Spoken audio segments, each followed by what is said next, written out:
O registro J150, demonstração do resultado do exercício, também é constituído com base no código de aglutinação, com base no I-052.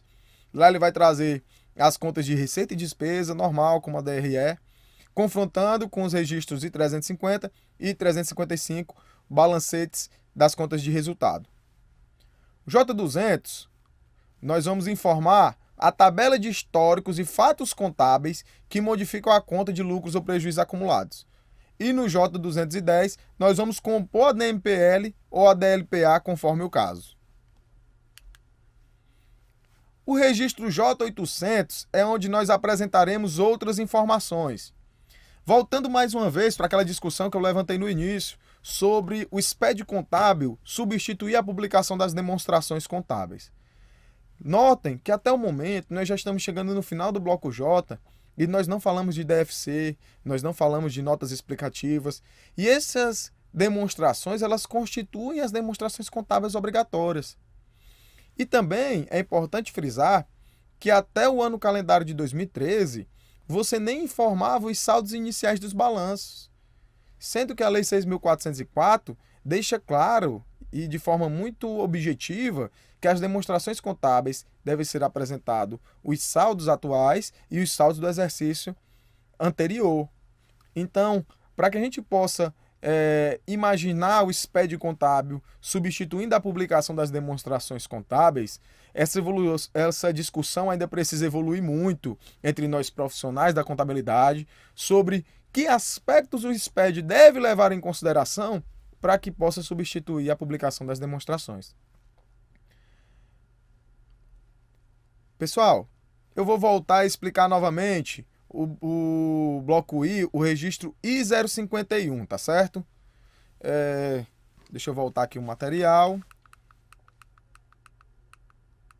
O I-051, que é onde nós falamos do plano de contas referencial. O plano de contas referencial, dentro do SPED contábil, ele é um registro facultativo. Esse registro ele serve para fazer um dipara entre a sua conta analítica do seu plano de contas, que vai estar lá no registro I-050, com o plano de contas referencial. Lembrando que nós temos planos de contas referenciais diferentes para o FCONT e para a SF. Ou seja, o seu sistema deverá permitir que você faça dois mapeamentos, um visando o FCONT e outro visando a FCF, pois são planos de contas distintos. Os planos de contas da SF são 9 tipos que estão previstos dentro do manual de orientação da SF. Você pode ir lá e consultar que tipo a sua empresa ela deverá usar. Se ela é uma empresa do lucro real, se ela é uma empresa do lucro presumido, se ela é imunizenta. Então, para cada tipo de empresa tem um plano de contas lá dentro da SF. Então, você deve buscar esse plano de contas dentro da SF, buscar o código da conta analítica, informar no I-051 a que conta analítica do seu plano de contas, que está no I-050, ela corresponde. Lógico, isso, como eu disse, é facultativo. No entanto, eu oriento que vocês façam esse dipara já no SPED contábil. Pois se você não fizer, você vai ter que fazer de toda forma dentro do FCONT e dentro da SF e vai ter que fazer isso de maneira manual. Então, sugiro que você faça o dipara do plano de contas da empresa para o plano de contas referencial já dentro do SPED contábil. Tudo bem? Vamos voltar lá para frente. O registro J800 é onde você poderá informar essas outras demonstrações contábeis, você vai poder informar pareceres, relatórios. É um documento do Word que vai ser salvo num formato .rtf. Você vai incluir isso dentro do seu TXT e vai transmitir por dentro do PVA. O registro J900 é o termo de encerramento.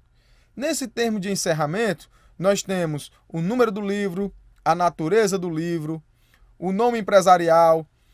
Pode ser que no início do exercício o nome da entidade seja um e no final do exercício o nome da entidade seja outro, pois houve uma alteração desse nome.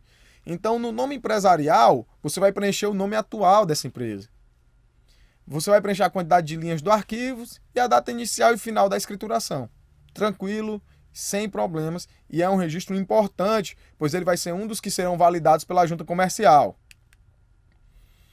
Dentro do portal do SPED, se você está começando agora, ou você está correndo contra o tempo para enviar o seu SPED contábil, você vai lá no portal do SPED, dentro do site da Receita Federal, vai clicar em Projetos, SPED Contábil e Downloads. Quando você chegar lá, você vai ver Manual de Orientação, PVA, ReceitaNet, ReceitaNet BX. Sugiro que você baixe todos esses arquivos para sua máquina. Quando você pegar um arquivo em TXT do SPED Contábil, ele vai ter esse formato que está aí na sua tela. Esse é o arquivo do SPED Contábil. Notem que agora vocês já conseguem, depois desse curso, ter uma visão diferente sobre o arquivo de texto. Vocês conseguem ver ali o registro J800 e lembrar que nós falamos que ele se trata do balanço patrimonial. Nós vamos ver que está ali a conta de ativo, circulante, disponível, a conta de passivo e a conta de patrimônio líquido. Lá no final, lá em cima, na primeira linha, nós temos ali o primeiro registro como um J150. Eu cortei esse arquivo, mas vocês lembram que o J150 ele se refere à demonstração do resultado do exercício. Então, por isso que, antes da gente entrar no J005, que está trazendo as informações do segundo trimestre de 2014, nós estávamos informando ali uma demonstração do resultado. Bem bacana, essa visão que vocês têm que ter. Vocês devem criar mecanismos e meios de fazerem validações desses arquivos. Vocês devem conhecer as informações que estão dentro desses arquivos do SPED para que vocês transmitam as informações da forma mais segura. Assinatura da escrituração. O SPED contábil ele deve ser assinado por no mínimo 2 pessoas. Primeiro, representante legal da pessoa jurídica na junta comercial. Pode ser um sócio, administrador, titular, desde que ele seja o responsável na junta comercial. Pode ser, e o contabilista. Ambos vão assinar com o seu ECPF, com segurança mínima de certificado tipo A3. Ou seja, vai assinar o contador, o representante legal na pessoa jurídica. Ah, Felipe, mas eu tenho aqui uma procuração da Receita Federal. Posso assinar a escrituração? Não. É o representante legal da pessoa jurídica na junta comercial ou procurador que tenha procuração da junta comercial. Se você assinar, o arquivo vai ser transmitido, mas a junta comercial vai colocar o seu arquivo em exigência. Então, contabilista e o responsável pela junta comercial. Ah, o contabilista também é procurador. Ele pode assinar como contabilista e como procurador da junta comercial? Pode, mas não é aconselhável. Não é aconselhável o contabilista ele faça as 2 assinaturas. Lembrando que essa responsabilidade deve ser dividida com o gestor da organização. Então, assim como era a escrituração em papel, assinava o administrador e assinava o contador, assim também deve ser a escrituração digital. Não existe limite de signatários. Se no contrato social fala que são 10 signatários, 10 sócios que devem assinar as demonstrações contábeis, os 10 deverão assinar.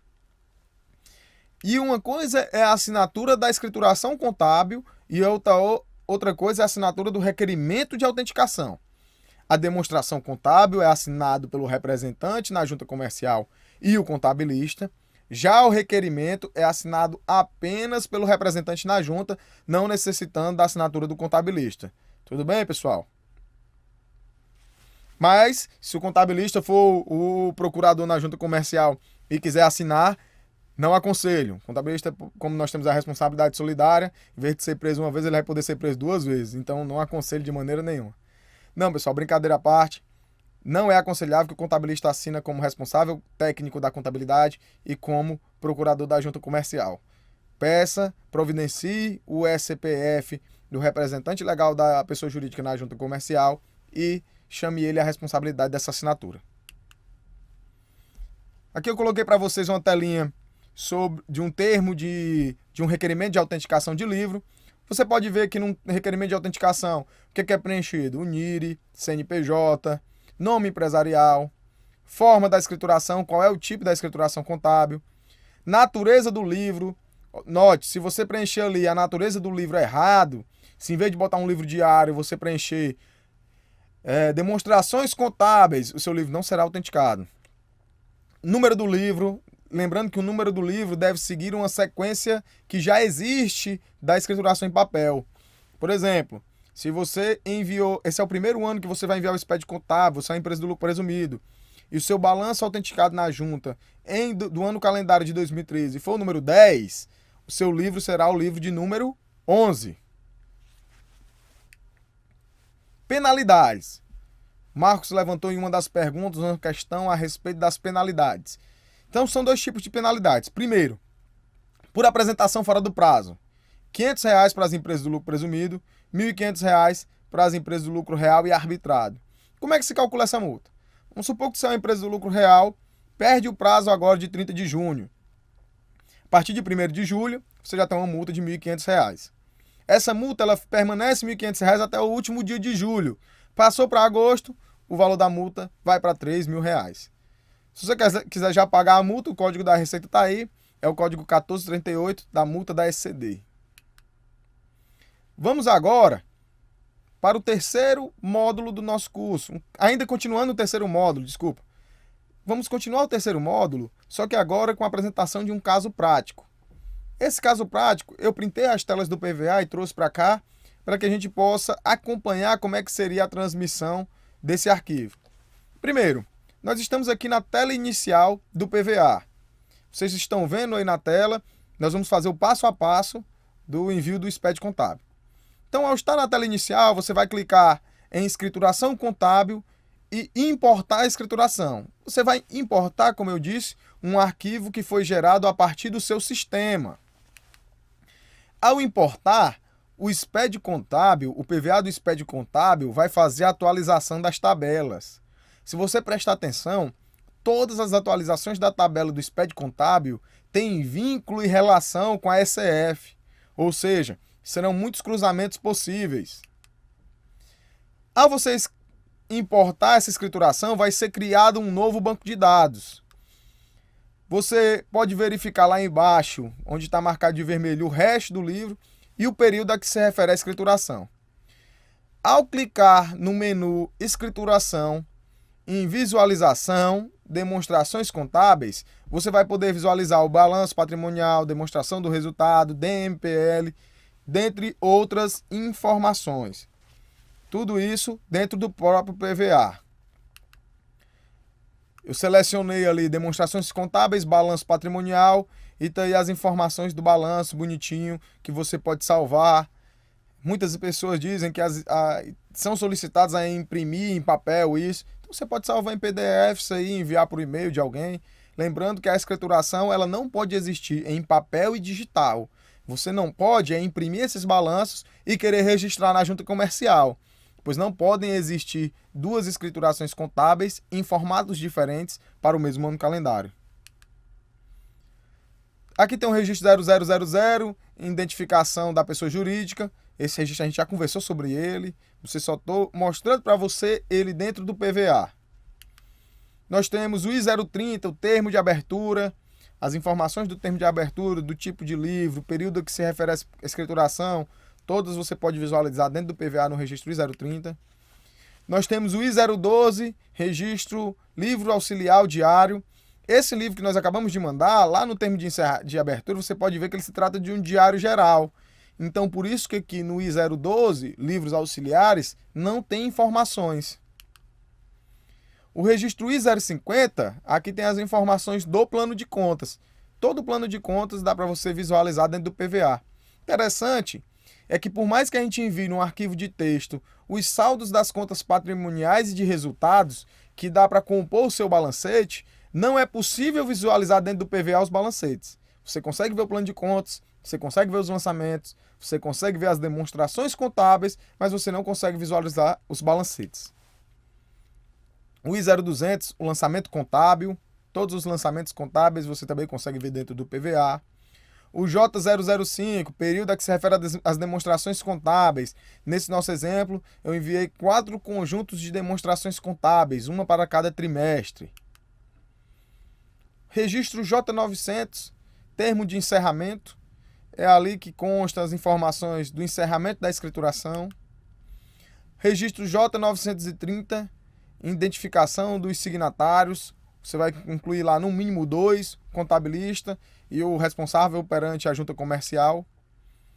O registro J935, identificação de auditores independentes. As empresas de grande porte também estão obrigadas a auditorias. Então, elas devem informar ali os dados, o nome, o registro do auditor independente. Antigamente, até o layout 2, até o ano calendário de 2013, esse registro do auditor independente, ele estava lá no bloco 0. Agora está aqui próximo ao termo de encerramento, no bloco J.